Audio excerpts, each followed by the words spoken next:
Native American Voices with Louie Cook and Ray Fadden is brought to you by the Akwesasne Gahwajile Genealogy and Historical Society with funding provided by Onaway and Plenty International. We invite you to listen to the complete series online at www.gahwajile.org. You are on Indian land. Welcome to another program in a series where we present the voice of Native people speaking about Native issues. I'm Louie Cook. A few months ago, You Are on Indian Land featured a talk by Dianatolu, Ray Fadden, the founder and director of the Six Nations Museum in Onaway, New York.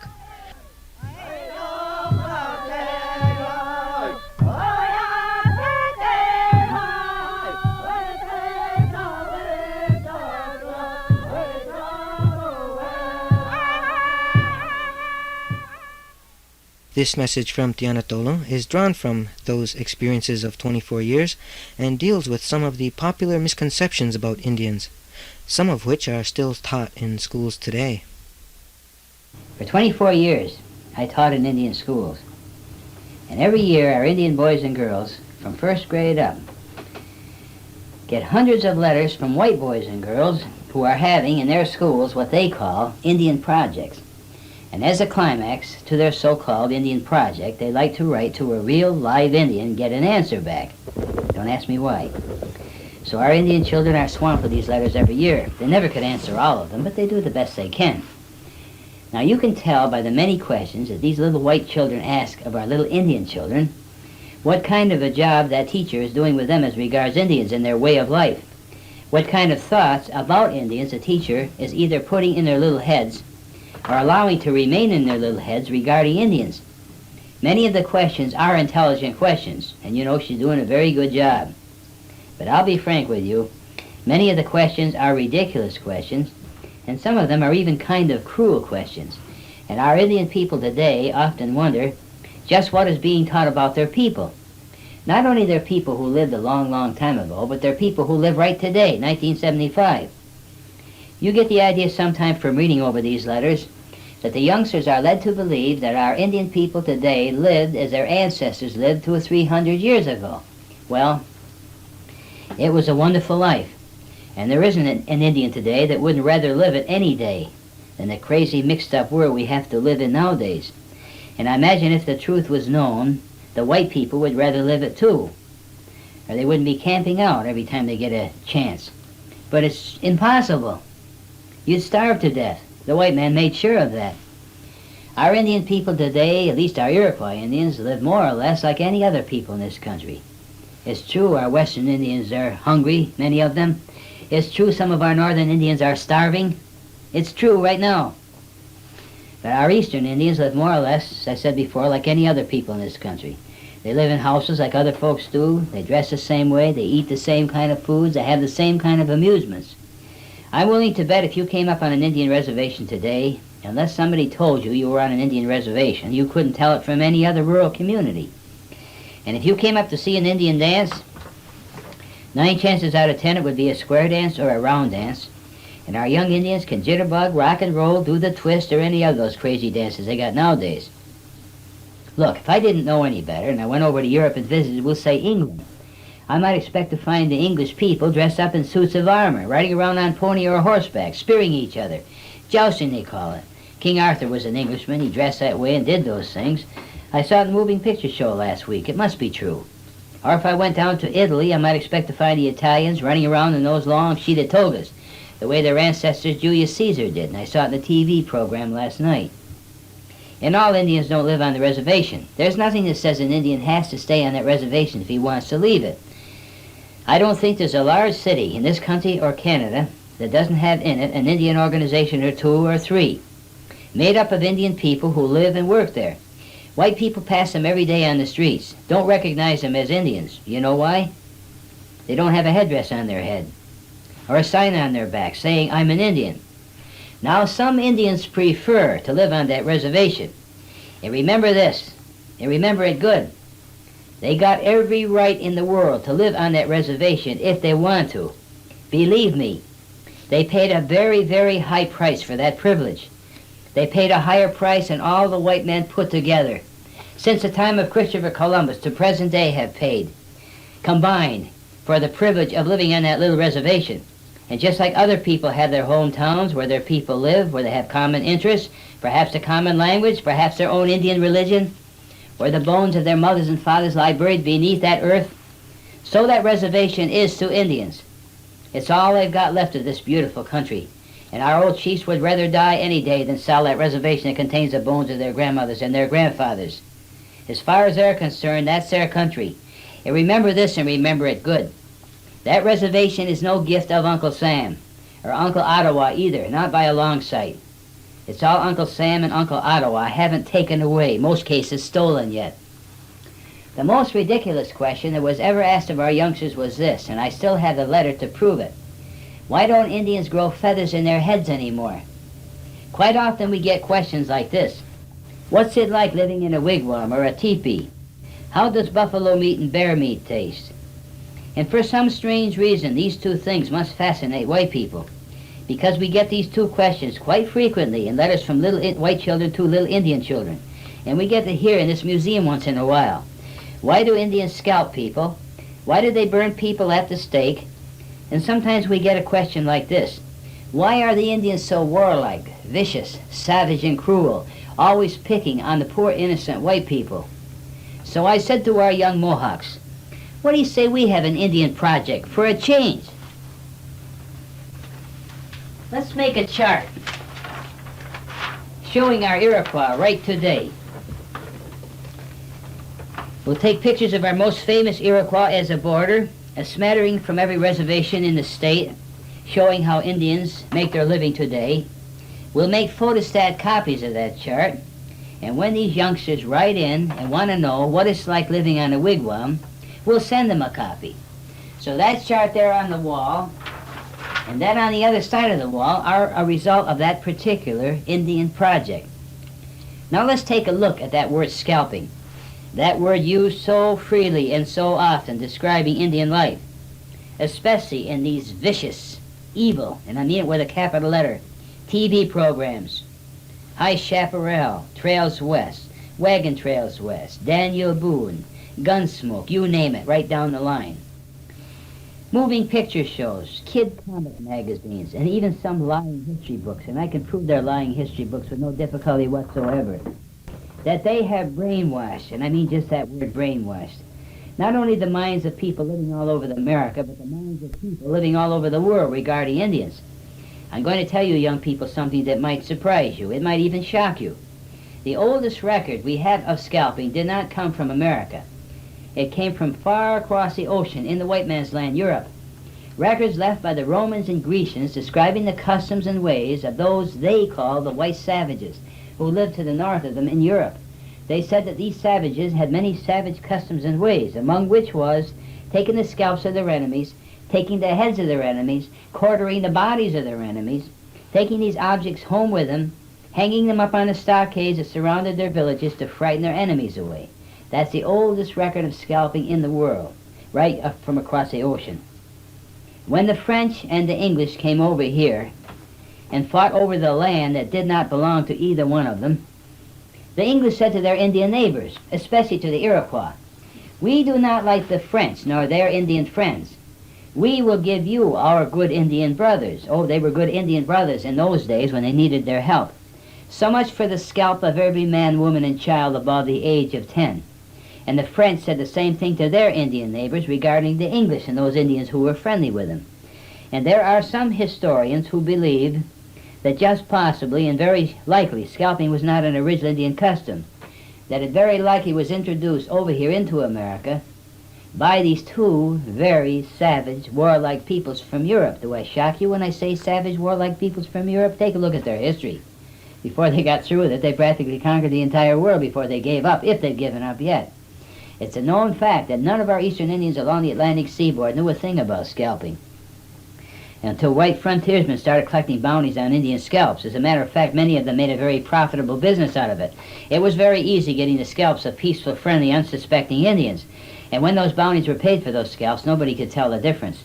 And when those bordermen from Kentucky killed that great Indian leader and patriot, Tecumseh, of all people, an honorable great man like Tecumseh, They actually boasted that not only did they take his scalp and those other Indians who fell that day, they skinned their bodies and made razor straps out of their skins. Oh, it was a common practice on the frontier. They did it to our own Iroquois right here in this state during the Revolutionary War. Only instead of using Indian skins for just razor straps, they made leggings for their officers out of Indian skins. And where the city of New York stands today, for kicks, for amusement, like you watch a ball game for entertainment, Indians were skinned alive. And one tourist here from the New England state says that in his hometown, the Puritans skinned an Indian woman alive once, according to their records. And according to Ripley, believe it or not, one of the first Christian Bibles ever printed in America was bound with a cover made from the skin of an Indian. And according to one authority, at one time it was possible to buy in certain European countries tobacco pouches made from baby Indian skins. Let's take a look at that next word, burning at the stake. Used just as freely and often describing Indian life and from the same source. That's not necessarily just an Indian custom, if it is an original Indian custom. How about Joan of Arc? How did she die? Wasn't she burned at the stake? I'll ask you a question then. By Indians? By her own people in the English. 4 years before America was even discovered. Joan of Arc was one of tens of thousands of people burned at the stake at that time in Europe, and many, many years later. In fact, burning at the stake was merciful and quick compared to some of the tortures of Europe in those days. Some of those poor people were burned at the stake for stealing a loaf of bread to feed a hungry family. Some because they may not have believed in some Christian religion that those in power happened to believe in, and all their religions were guilty of it. Our Indians may have burnt their enemies at the stake, but I've never heard of Indians burning their own people at the stake. I've never heard of Indians burning anyone at the stake because a hungry family had to steal food. In fact, if you know anything about the early Indians and their peculiar way, very peculiar to Europeans who came over here, in an Indian settlement, nobody went hungry, not even your enemy, unless everyone went hungry. Among Indian people, it would be considered a shame to do such a thing. And I've never heard of Indians burning anyone at the stake over religion. As for that last question, occasionally asked in these letters, and many times slapped into my head when I was a little boy going to school, never will I forget it. Why were the Indians so warlike, vicious, savage, and cruel, always picking on the poor innocent white people? That is an absolute false statement, and any historian who has done any research whatsoever knows it to be a false statement. Almost without exception, the earliest explorers of this country, from Christopher Columbus right down the line, not only in North America, but Central and South America, had testified in their records, their journals, which weren't destroyed. They can be read today by historians. Almost every one of them testified they were royally welcomed by the American Indian, treated to the best the Indian had to offer. Later on, in defense of their country, the Indians did what any brave people would do. Of course they fought to defend their women, their children, their old people, their towns, their nation. Even Christopher Columbus wrote these words to this letter to the King and Queen of Spain. This letter is still in existence. Columbus himself had this to say about Indians. What they, the Indians, had, they do not refuse to those who ask. With deep love they prefer others to themselves. They give much for little, and bear with small or no return. When we landed, women and men, children and adults, youth and old, forgot the fear that they had felt for us and pursued to see us. A great crowd filled the road, some bringing food, some drink, but all affected by the sweetest love and an almost unbelievable goodwill. That's what Columbus wrote about Indians. And he was one of many an early explorer who wrote similar words. We know he was a very brave man, but how many of us know that one of the ways he had of making a living was kidnapping and selling Indians as slaves? How many of us know that he came over here to America 4 different times, sailed back across the ocean with not 7 or 8 Indians that you read in your history book, but with over 2,000 of these same people who had treated him so kindly to sell as slaves? In our history book we read about the Pilgrim Fathers, so-called, and the Puritans who followed them, and our young people are led to believe they were such a group of holy saints, incapable of doing anything wrong, very, very religious. But how many of us know that one of the ways they had of making a living was also kidnapping and selling Indians as slaves, or trading them off for rum in the faraway hot West Indies? In that history book we read about the Indian Massasoit, in Squanto, in Samoset, how Samoset held up his hand in friendship to the Pilgrims and said, "Welcome, Englishmen." How surprised they were to find in America an Indian who could speak English. That history book that every kid in this country reads contains a misleading explanation as to how come this Indian could speak English, what's known as a half truth, which can be very misleading. Says he learned it from traders. That's all they say. They don't say what kind of traders. Slave traders. He and several of his people were kidnapped, sold as slaves across the ocean. He managed to escape. He got back to America. That's how come he could speak English. But it proves the Indian wasn't always a revengeful monster that many would have you believe, especially New England historians. New England historians, they who have dominated the history books of this country for the last 150 years. And they, from their own records, I've studied them very carefully, slaughtered, shot, butchered, and burned Indians, broke every treaty and agreement they ever made with them. And not only Indians defending their lands, but any Indians who had any land they wanted. And not only in the New England states. Those same people left a trail of Indian blood and broken treaties clean across this continent. Would love to have you believe. Because Samoset, in spite of his treatment, held up his hand in friendship, said welcome, taught them how to live here in America, until they had become strong enough to bite the very hand that fed them. Now I know you're getting tired, my throat's getting dry, but I want you to think. Put your thinking cap on. You've been traveling around this country. I'm going to ask you a question. Isn't it beautiful? Hey, you say yes? I'm going to tell you something. It's ugly compared to what it was when the Indian people lived here and took care of it. And remember this, they took good care of it for thousands and thousands and thousands of years. Look what the white man has done to this land in the little time he's been here. Do you realize that this country isn't even 200 years old yet? That's young. Canada is even younger. They stripped this land bare like you skin a muskrat.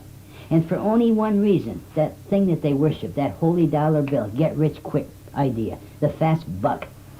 I've traveled across this country. There isn't a river that isn't floating with garbage, pollution, tin cans, sewage, inner tubes, you name it.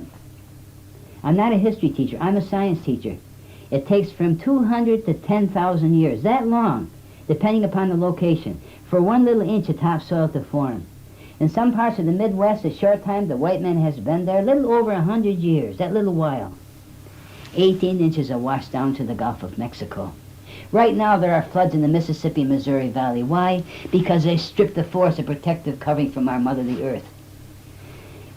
There are Indians in the north right now in the hospital sick, dying from mercury-poisoned fish, and that's all they've got to eat. The penguin in the South Pole has DDT. So is a polar bear in the north. Look what they've done to this land, and in such a little while.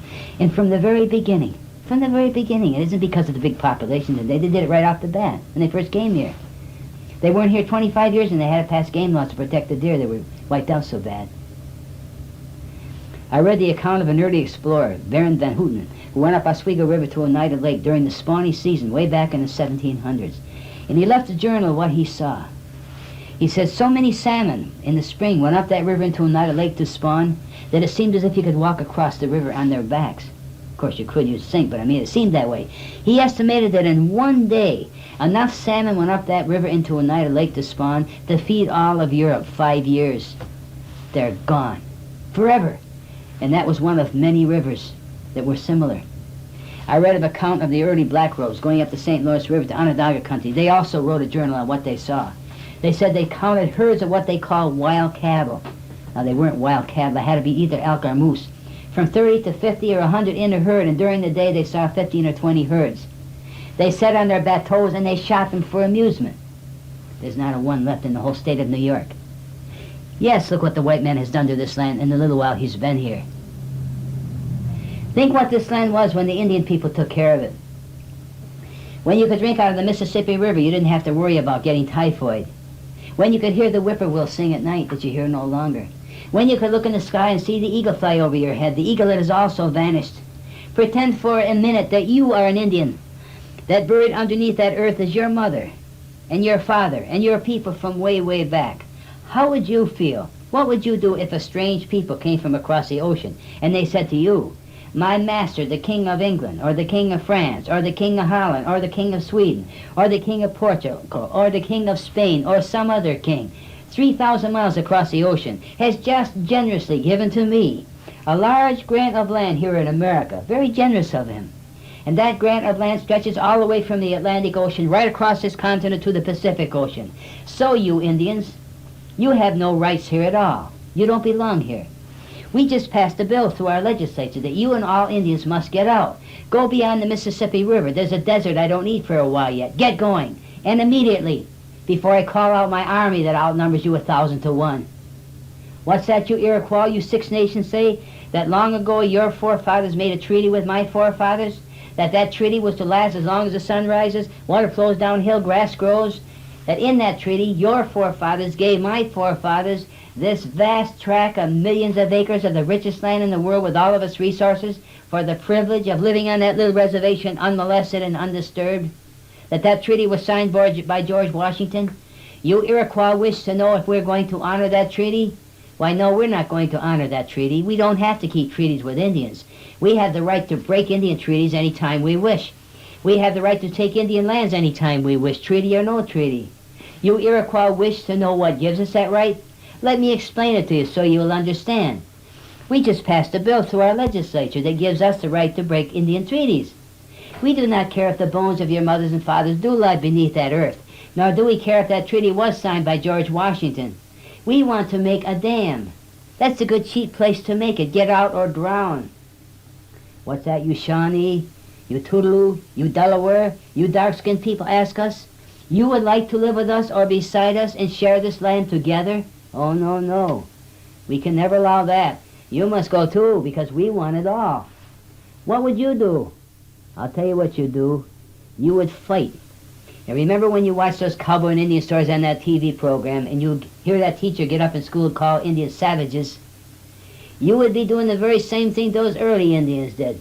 And those present-day Indians right now, both in Canada and the United States, desperately trying to hang on to the little territory they have left for the future of their grandchildren. Those early Indians were not a vicious, savage, cruel people. And don't let any lying history book written by a lying thief try to tell you they were. They were very trusting.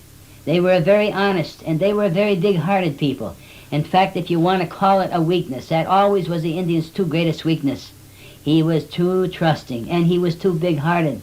If those early Indians had wanted to get rid of the early white man who came from across the sea to what is now United States and Canada, if they had wanted to get rid of them long ago, it would have been the easiest thing in the world for them to do. They didn't even have to lift a finger. All they had to do is turn their back and walk into the forest. The white man who first came here from across the sea was as helpless as a baby. He would have starved to death. He would have died if it had not been for the help the Indians gave them. We are grateful to our brother Tianatonu for making his words available to us. The two messages you just heard are just some of the talks delivered at the Six Nations Museum in Onaway, New York. Tianatonu has authored several books and pamphlets dealing with Iroquois legends and events. The wall chart of native contributions that Ray Fadden referred to in his first talk is available, as well as many others. If you'd like more information about Ray Fadden's work or the Six Nations Museum, write to You Are on Indian Land in care of this station, and I'll see that the information gets to you.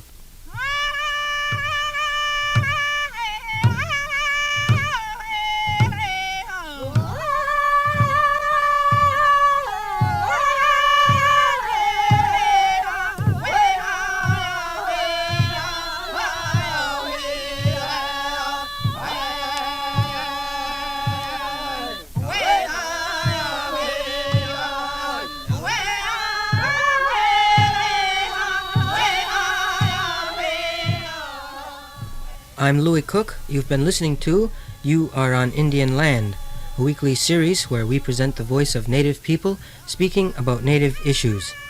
You Are on Indian Land is produced in the studios of WSLU-FM in Canton, New York, with materials made available from Akwesasne Notes at the Mohawk Nation. Akwesasne Notes is an international journal for Native and natural peoples appearing 5 times a year and is the official voice of the Mohawk Nation at Akwesasne. Join us again next week for another hour in the series You Are on Indian Land.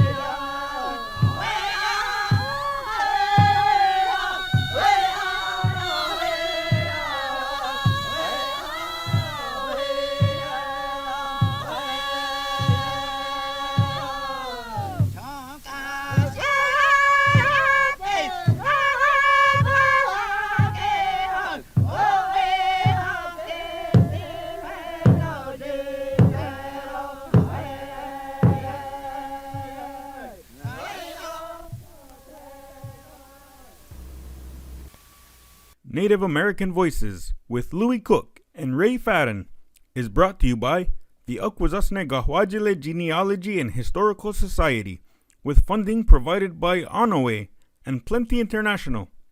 We invite you to listen to the complete series online at www.gahwajile.org. Nyawa jizawadahusade.